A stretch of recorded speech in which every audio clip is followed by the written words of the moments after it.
Muita calma nessa hora, muita hora nessa calma. Eu sou Felipe Barbosa, um escritor apaixonado por fantasia e horror. E esse aqui é o Surto Coletivo, o quadro que vocês já conhecem, onde vocês mandam seus surtos e eu trago um convidado para surtar sobre os surtos de vocês. A convidada de hoje é muito especial, tenho certeza que vocês já conhecem ela aí pelos podcasts da vida, pelos livros, porque ela também é uma escritora. Então, apresente-se, por favor, para quem ainda não te conhece, minha querida Mabê Bonafé. Olá! Oi, gente, obrigada primeiro por ter me convidado, achei muito legal. Gente, eu não sou do vídeo, assim, no YouTube, eu tô me adaptando, mas vai dar tudo certo.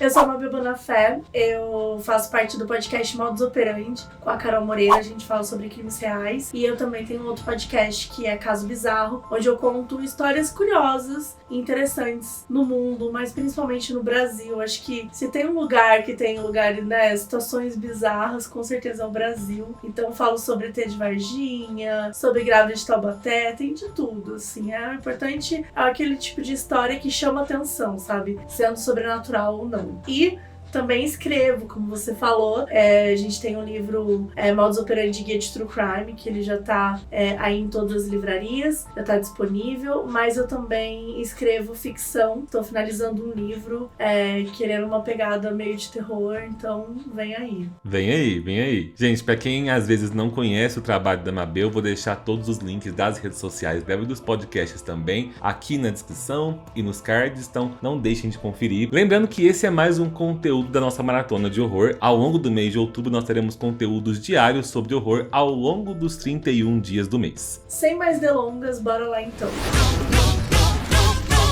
Talvez você não saiba que A Casa de Cera é um remake de um filme de 1953, que por sua vez é um remake do filme original de 1933, que desde aquela época já trazia a ideia de um criminoso que assassina suas vítimas e depois as transforma em bonecos de cera expostos no museu. Mas a versão de 2005 se tornou um clássico para a geração que era adolescente nos anos 2000, adaptando essa história para o típico tropo já conhecido de um grupo de jovens pega a estrada e acaba desviando do caminho. E com certeza você se lembra desse filme e dos traumas que ele te causou acompanhando esses personagens que chegam na cidadezinha de Ambrose em busca de um mecânico para consertar o carro e descobrem que o misterioso museu de bonecos de cera que existe ali é apenas uma das várias bizarrices que eles vão encontrar. Então, A Casa de Cera de 2005 foi a indicação da Mabê Bonafé para nossa maratona de horror. Mabê, conta pra gente por que é que você escolheu esse filme. Eu escolhi A Casa de Cera porque eu sou advogado da Casa de Cera.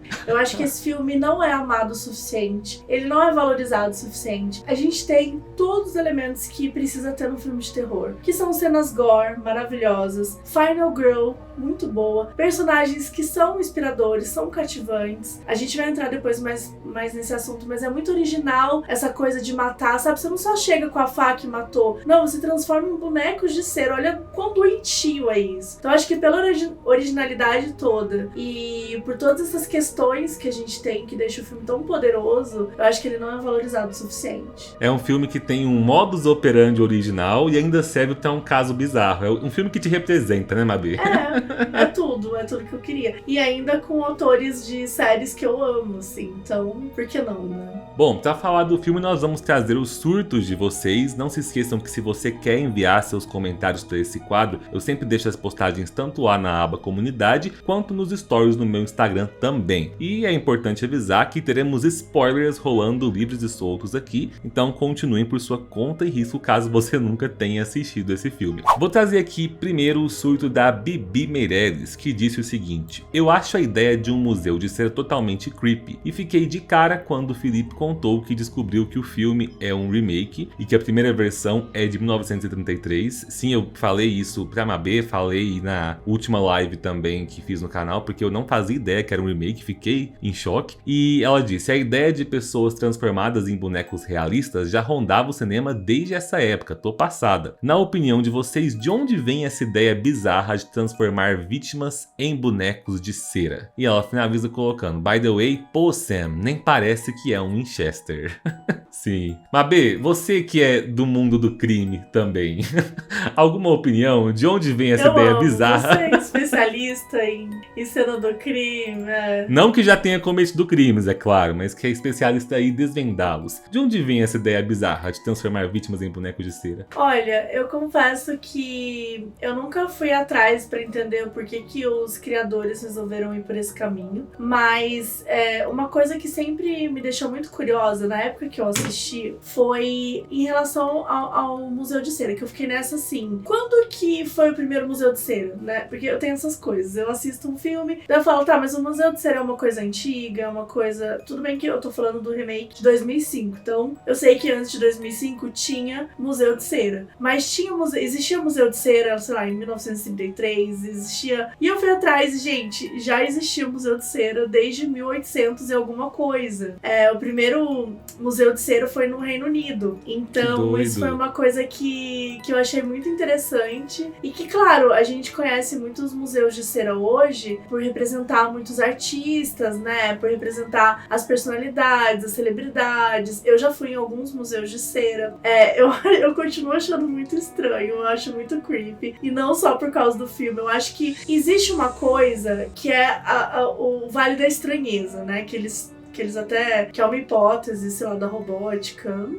Não tenho essa noção de direito de explicar, mas que eles dizem que algo que parece humano, mas não é humano, ele causa já uma certa estranheza na gente. Então é por isso que a gente tem uma certa aversão ao robô, a gente tem uma certa aversão a coisas que são meio humanoides. Então, eu acho que a ideia de você se sentir estranha num lugar assim, eu acho que ela é meio uma ideia que todo mundo compartilha. Então, eu sinto que faz todo sentido quando a gente para pra pensar. Porque eu não consigo pensar numa pessoa que vai no Museu de Cera e não acha um pouquinho esquisito, sabe? Porque, assim, hoje, ainda mais que a gente tá falando de hoje, que você tem mais tecnologia, tem, assim, pessoas no Museu de Cera que elas parecem que tem uma pessoa de verdade. Não tem como você não achar creepy, sabe? Então, eu acho que, pra além da coisa de ser pop também, já fui no Museu de Cera, sentei naquela bicicletinha pra levar o ET na garupa.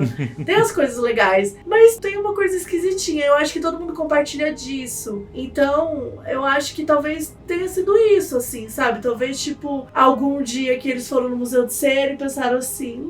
parece que esse negócio é esquisito. Sim, é muito legal ver você trazer toda essa coisa histórica, porque isso me faz lembrar de séculos atrás, quando surgiram os primeiros gabinetes de curiosidades, em que a galera usava, principalmente na Europa, para trazer animal empalhado. Tem relatos, que eu não sei se são verídicos ou não, que às vezes traziam até povos nativos mortos e empalhados também, para expor pros europeus, pra galera conhecer o que tinha fora do mundinho europeu ali deles, né?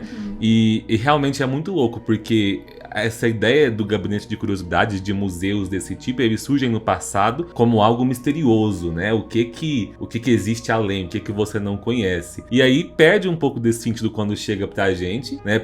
Pra gente hoje em dia, quando a gente pensa em museu, é algo do tipo, o que existiu no passado, que a gente não teve contato, só que ainda assim mantém essa vibe creepy, né? Que eu concordo, tá completamente dentro do Vale da Estranheza. E eu não assisti nenhum dos dois filmes originais, né? Eu só fui atrás de ver que tem um de 1933 e um de 1953, mas pelo que eu vi, o filme de 2005, ele tenta adaptar essa ideia do museu para uma coisa mais jovial, porque tava muito em alta na época, filmes da galera jovem, né, doida pra transar, sim, saindo aí pra estrada e se metendo numa enrascada. Só que os filmes da década de 30 e década de 50 resgatava bastante aquela ideia de filmes da Universal, por exemplo, os filmes da Múmia, que se passavam no museu com artefato histórico, tinha um lado mais investigativo, um detetive, né? Então é muito massa como ver que a ideia é creepy desde aquela época, mas vai se adaptando de acordo com o momento em que é lançado o filme, né? Sim. Acho que dá pra gente ver que desde o início, esse filme ele sempre foi vendido como algo jovem. Você tinha ali pelo menos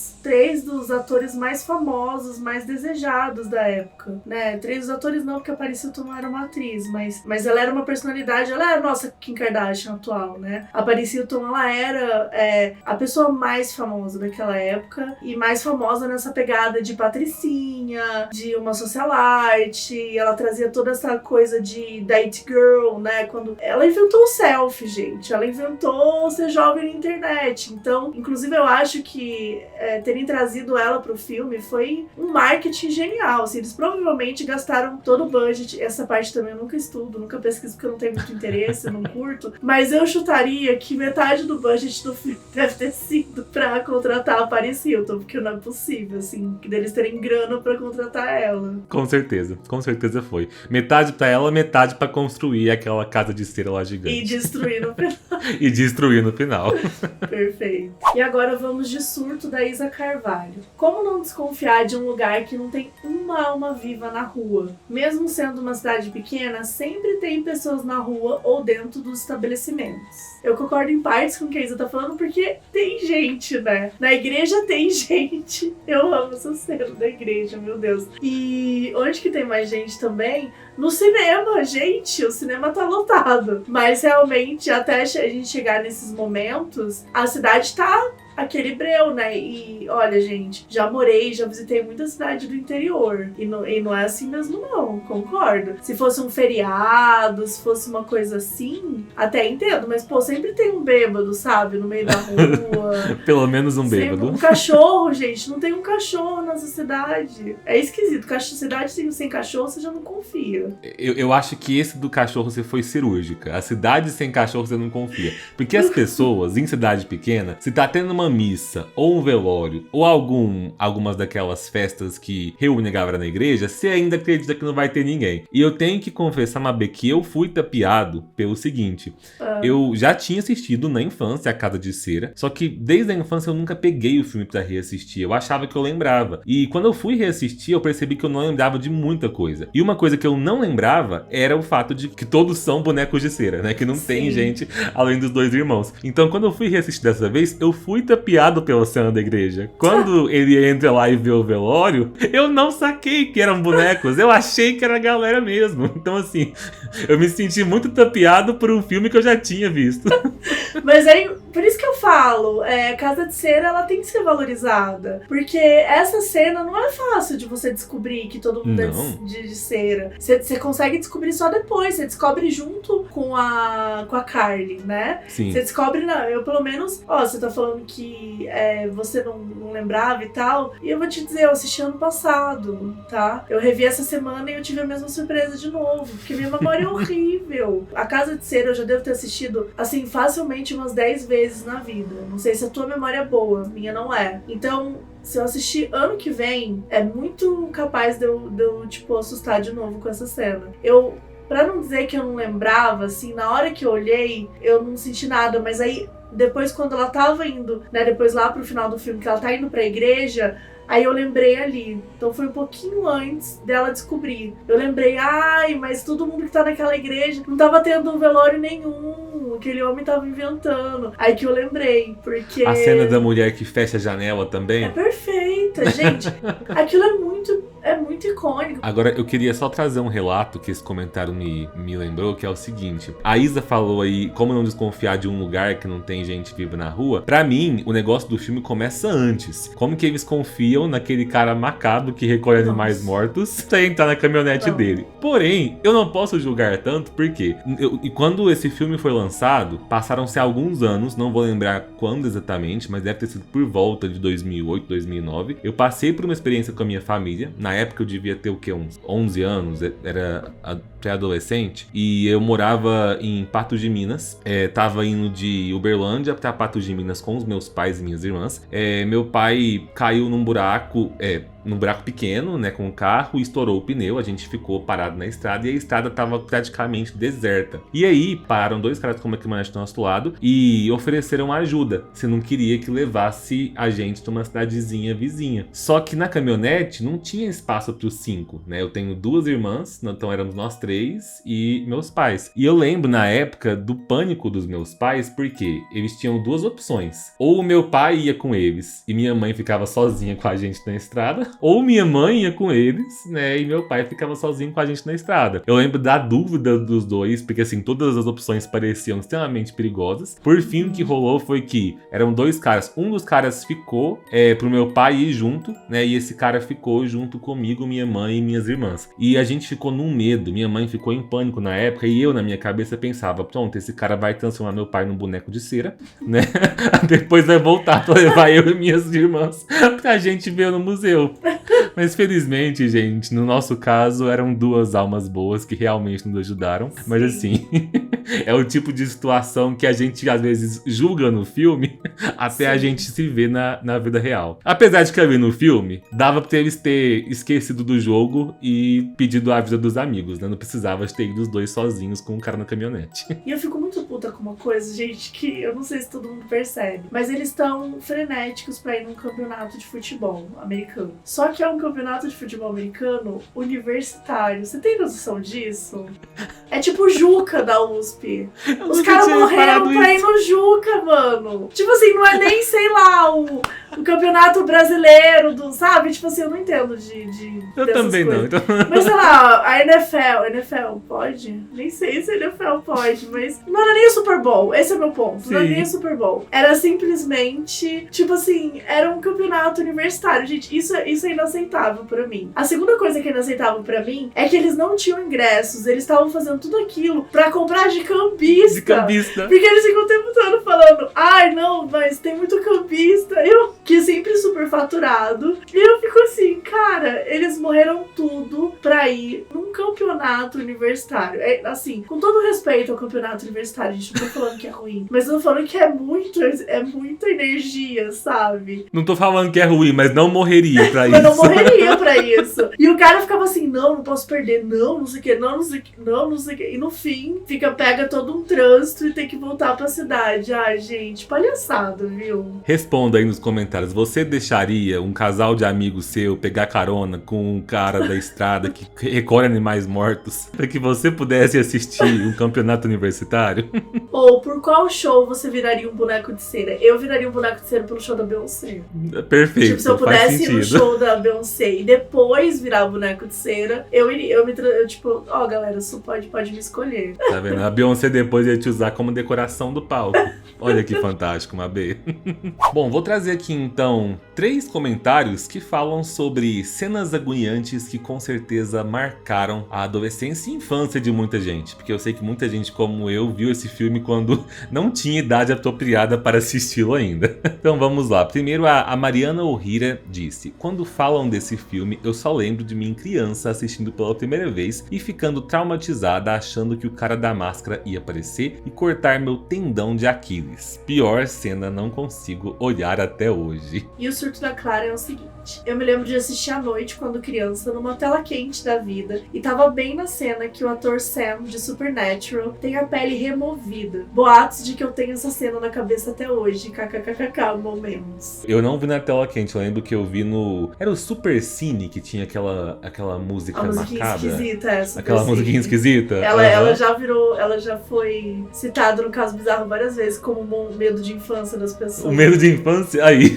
me incluo. E por fim o Fabrício disse: gente, aquela cena do dedinho da Elisha Cuthbert, que acho que é quem faz a Kylie, né? Com a boca colada, é muito boa e agonizante. Aliás, o filme envelheceu bem, na minha opinião, apesar de alguns defeitinhos. Queria ver a Elisha em mais filmes hoje em dia. E sim, essas 3 cenas aqui eu acho que elas são as mais lembradas, né? Por dar aquelas frios na gente até hoje. A cena também do Wade, né? Que ele vai tentando tirar a coisa de cera e ele começa a tirar e percebe que tá tirando a pele dele. Aquilo é muito desesperador. E aí vai caindo uma lagriminha dele. Quer dizer, ele deve estar sentindo uma dor angustiante, mas ele tá com algum tipo de remédio que deixa ele paralisado, né? Então ele não consegue fazer nenhum tipo de som, nenhum tipo de movimento.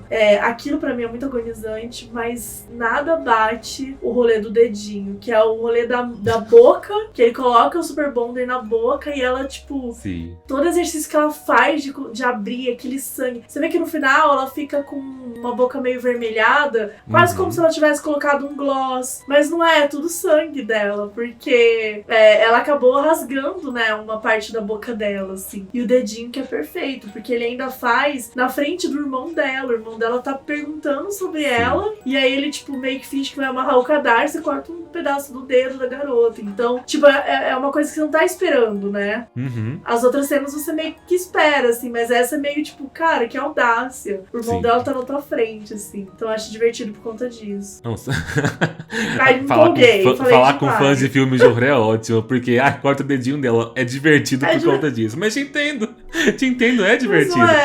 Inclusive, assim, pra mim, de todas essas que a gente falou, o que mais fica registrado na minha mente é a lagriminha. Eu vou chamar o cara de Sam, porque eu não sei decorar o nome dele. É aquela lagriminha do Sam escorre enquanto ele arranca a pele. Porque o conceito de transformar as pessoas em bonecos de cera já é original. Só que transformar alguém que ainda tá vivo e a pessoa vai definhar ali dentro, nossa, é muito bizarro. É muito cruel, bizarro. É muito cruel. Tipo, é doentio, assim. E é por isso que eu falo que ele é um slasher, mas, tipo, não é um... E não falando mal, porque eu também adoro slasher simples, que você chega e esfaqueia, sabe? Tipo, ok, acabou ali, show. Que é a perseguição, que é divertido, enfim, outras coisas. Mas é o fato de que, tipo, tem uma pessoa mascarada atrás deles? Tem, mas não é esse o ponto. Tipo, não é que o cara vai chegar e vai matar. Ele vai fazer tudo isso. E cada um tem o seu papel na cidade, sabe? Então você pode fazer parte do posto de gasolina, você pode fazer parte do velório da igreja, você pode fazer parte do cinema. Tipo, isso é angustiante, é desesperador, assim. E muito original. E o próximo surto é da Andressa. Tem um negócio interessante, que na época as pessoas estavam tacando hate na Paris Hilton, porque ela tava no elenco. Então o pessoal do filme teve a brilhante ideia de fazer o marketing. Venham assistir a Paris Hilton morrer. Achei inteligente, pesado. Bem pesado. Eu achei isso muito pesado. Eu não sabia disso e eu fui conferir antes de pôr o comentário pra ver se era verdade. Eu encontrei algumas reportagens, inclusive eu vou deixar no link pra quem quiser conferir, que tem até uma foto da Paris Hilton posando toda sorridente do lado de uma vitrine de loja que tem a estampa lá, See Paris Die. Tinha lá a data de lançamento do filme. Sim. E pelo que eu entendi na reportagem, foi uma loja que fez parceria com o estúdio pra vender camisetas com esse slogan. Veja a Paris morrer. Só que eu achei pesado, só que aparentemente a Paris Hilton gostou dessa divulgação na época, porque ela disse lá na reportagem, inclusive, que amou fazer a cena de morte e que ela tava gostando de usar isso como divulgação pro filme. Acho que ela não levou pro lado pessoal. Mas se fosse hoje em dia, a gente cancelaria o estúdio, com certeza. Eu acho que ela deve, com certeza, tinha compreensão. Até assisti um documentário dela recente, né? Recente, deve ter uns 2, 3 anos. Mas ela sofreu muito, né? De uma forma geral. Acho que nenhuma pessoa que tem o nível de exposição que ela teve conseguiria se livrar disso. Chega num ponto que ela fala, tá, ou eu vou ser vítima da mídia, ou eu vou transformar a mídia a meu favor, né? Que é uma coisa que as Kardashians fazem muito bem. E a Paris Hilton é amiga, né? Tipo, foi a Kim Kardashian também ficou um dos motivos pelo qual ela cresceu em exposição e tal nessa época, foi por ela ser amiga da Paris Hilton. Eu também sou viciada em Kardashians e nessa parte também. Mas, trazendo no ponto da Paris Hilton, eu acho que com certeza devia sofrer né, em algum nível e tal, mas eu acho que é isso, assim, pô, ela se divertiu com o filme, tem várias cenas, inclusive, dela com um machado, né, um machado que acerta na cabeça dela, que ela tá dançando com o machado, sorrindo, tem alguns bloopers que ela aparece rindo e tal, então ela realmente adorou muito, rolou um hate, mas é aquilo, era um filme pra jovem, né, eles tinham o Sam, no caso, o Supernatural nem existia ainda, tá, gente, então não era por causa disso, mas o Sam, ele era muito famoso porque ele fazia o personagem Dean, que era o namorado da Rory em Gilmore Girls, então ele já tinha feito esse personagem, e o mais famoso deles é o irmão da Carly no filme, que é o cara que saiu da prisão, e que é o bad boy, que não sei o que é o Chad Murray, que já tava 2 anos como Luke em One Tree Hill, que era o protagonista, e ele também tinha sido o par romântico da Rory em Gilmore Girls, já tinha contracenado com o Dean, inclusive, né, com o cara do Supernatural. Eles eram galãzinhos da época, e tinha Paris Hilton, que era It Girl. Então, assim, acho que o filme, desde o início, e a trilha sonora, né, gente, que a trilha sonora também do filme é uma coisa que a galera fala muito. Tem My Chemical Romance, tem... eu esqueci tudo, é Prodigy. Eu sou muito ruim de lembrar, assim, Mas, tipo, mas tem várias bandas teens, assim, que estavam fazendo sucesso na época. E isso tudo contribuiu, né? Então, era um filme que ele tinha toda a vibe jovem, ele já atraía muito, e essa galera jovem odiava Paris Hilton, né?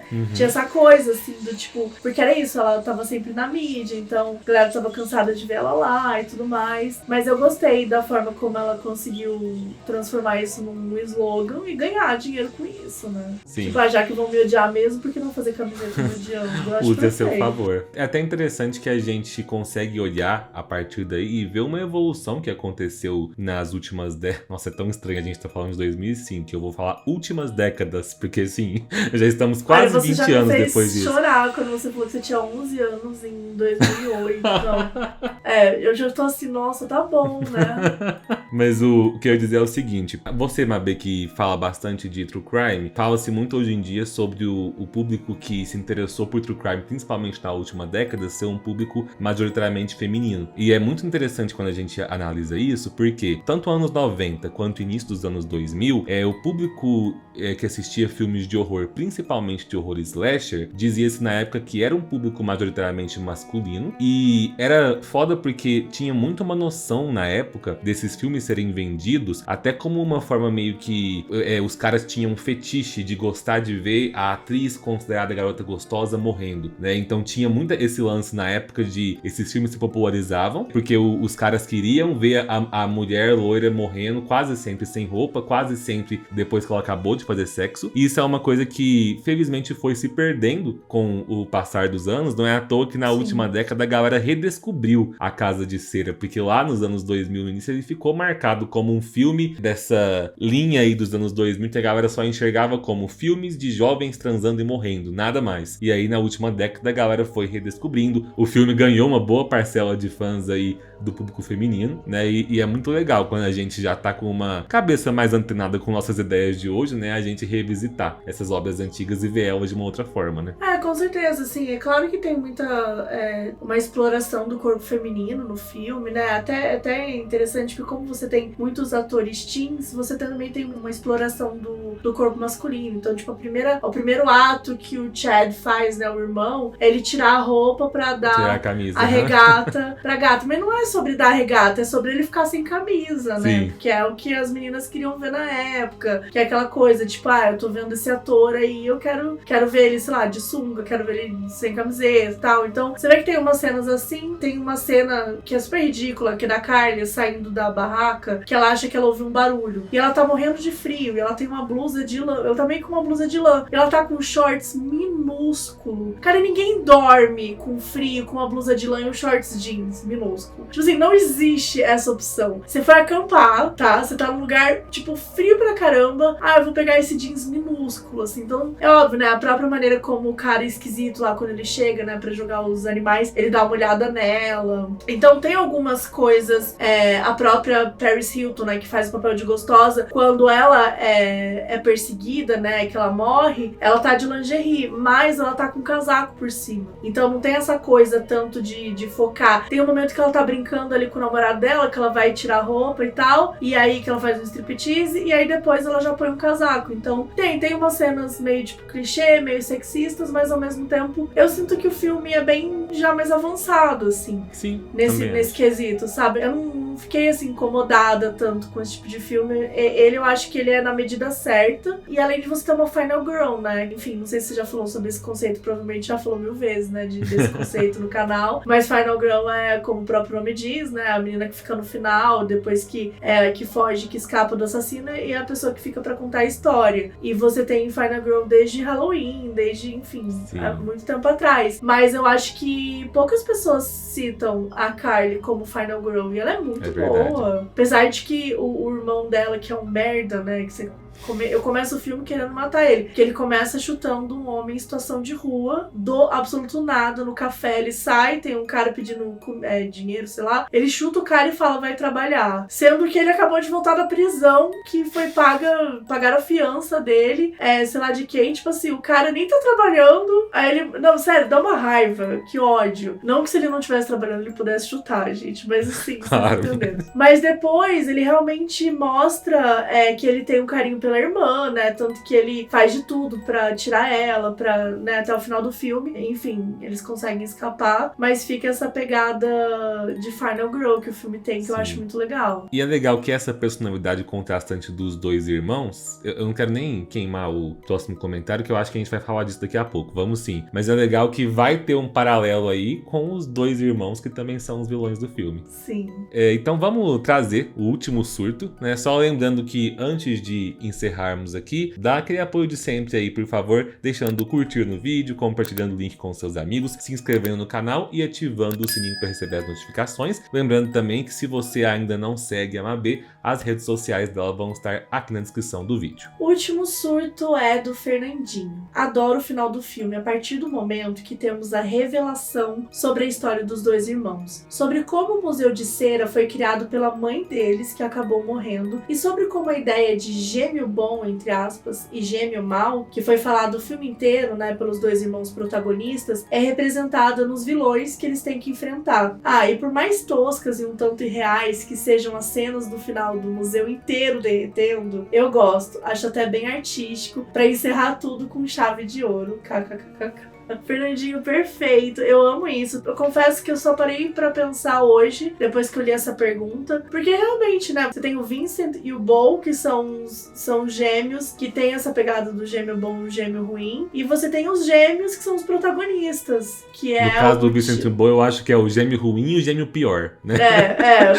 Não tem o melhor ali. Mas você vê que enquanto a Kylie tá, em um dos momentos que ela tá tentando fugir deles e tal, ela passa e ela vê as cadeirinhas, e na real eles eram amarrados, eles eram torturados daquele jeito. Eu achei isso muito interessante também, pra mostrar que, enfim, isso é uma coisa que a gente fala muito, né, no modus operandi e tal, mas que eu achei interessante mostrar como é que é o ciclo de violência, né? Às vezes quando você cresce num mundo em que a violência é naturalizada, aquilo vira parte, né? Então eu acho interessante essa parte que mostra, né, que ela vê as cadeirinhas com o nome dos irmãos, e aí mostra que, tipo, eles foram torturados provavelmente quando eram crianças, e eles continuaram esse ciclo de violência que já existia na vida deles. Então acho que são algumas coisas que mostram no final do filme. Ele fala da revelação também, tem uma revelação bem no final do filme, que é quando fala, opa, pera lá, mas ela não teve 2 filhos, ela teve 3. 3. E aí aparece dando um sorrisinho pro cara que, né, tem os dentes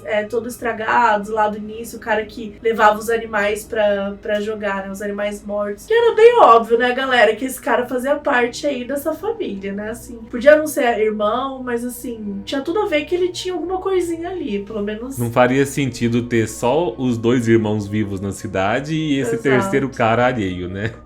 A não ser que ele soubesse que, tipo assim, vou dar carona porque eu sei que quando chega ali, a galera dá um jeito. Mas sei lá, acho que não faria muito sentido. Eu amo, acho que é um puto exagero, assim, aquele museu, aquela coisa, e tudo vai caindo e vai se desfazendo. Porque é aquilo, né, gente? Cera, na hora que você põe fogo, ela derrete. É muito engraçado isso. Tipo, eu lembro da primeira vez que eu vi o filme que eu fiquei, meu Deus, vai derreter tudo. Essa casa vai, tipo, destruir. Não tem como, é um casarão, né? Uma coisa enorme, uma parada gigantesca, uma estrutura muito grande, mas que ela vai ceder, né? Então eu amo essa cena. Ela é realmente muito brega. Provavelmente jamais aconteceria daquela forma. Tudo, né? A gente sabe. Acho que é aquele tipo de licença poética que tá tudo bem. Que tá tudo bem.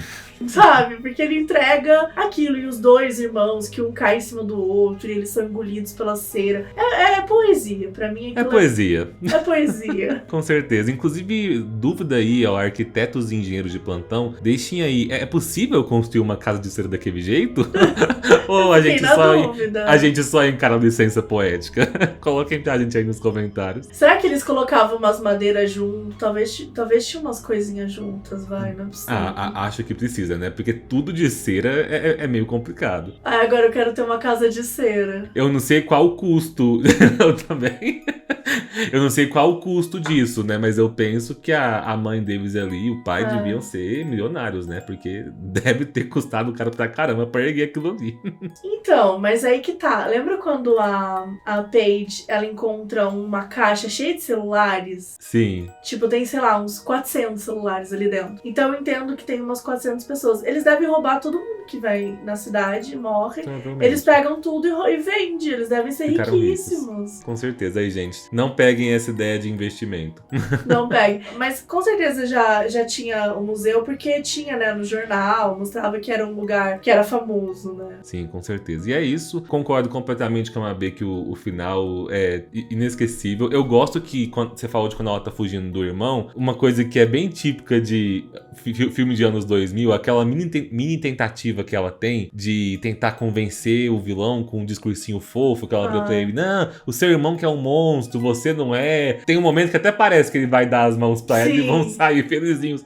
Mas não, né, gente? Não tinha tempo suficiente e também fico muito feliz porque o final já é um tanto brega, né? Se ainda tivesse essa redenção em 60 segundos, ia ser mais brega ainda. Nossa. Mas, e além de ter esse final marcante, o final, com eles descobrindo que o cara da caminhonete era o terceiro irmão, deixou aberto por muito tempo aí o filme ter uma possível continuação, né? Por muitos anos teve boato aí de que o filme poderia ter sequência, só que a sequência nunca rolou, até porque hoje em dia a nossa geração lembra do filme com carinho, mas na época ele foi muito criticado, né? Então assim, infelizmente não tivemos aí a Casa de Cera 2. Até hoje, né? Porque estamos vivendo a era de remakes e sequências, uma hora vai que ressurge.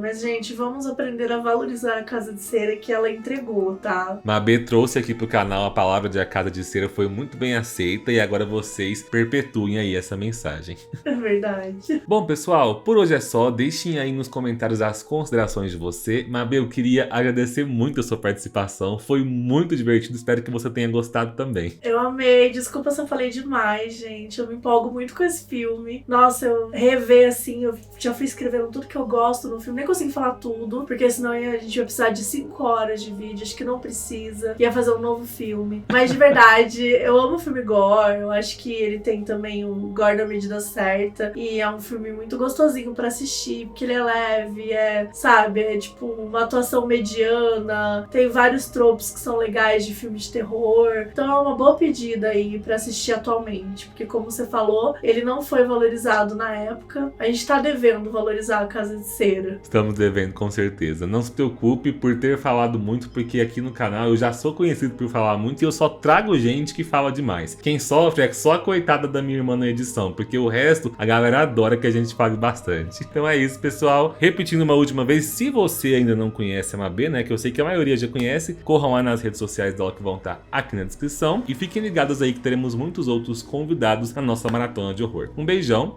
e até a próxima!